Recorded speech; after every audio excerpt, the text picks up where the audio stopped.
हाँ, तो विद्यार्थियों किसी कारणवश जो है टेक्निकल प्रॉब्लम इशू के कारण जो है बॉटनी के लेक्चर नंबर 2 में थोड़ी सी त्रुटि थी, इसलिए मैं लेक्चर नंबर 2 का पार्ट 2 आपको फिर प्रोवाइड कर रहा हूं।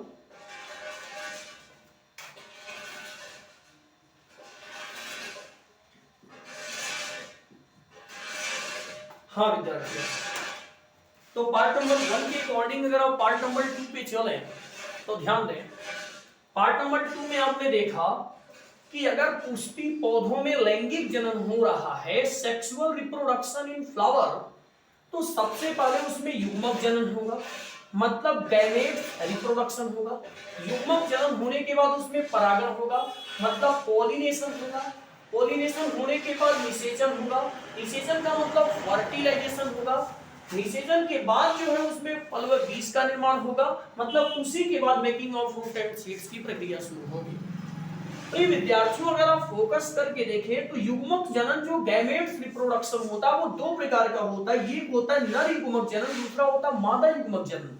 नर युग्मक का जनन हुआ मेल गैमेट्स रिप्रोडक्शन, मादा युग्मक जनन का मतलब हुआ फीमेल गैमेट्स रिप्रोडक्शन।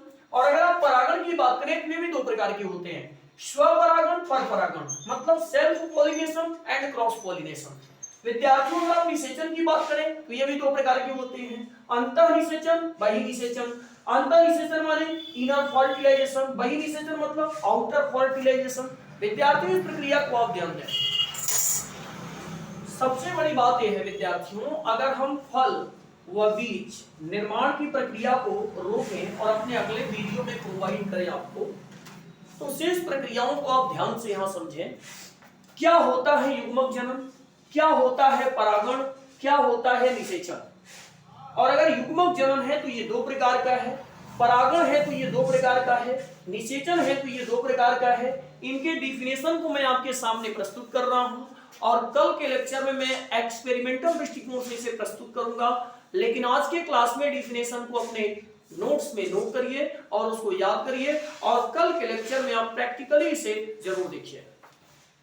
विद्यार्थियों युग्मक जनन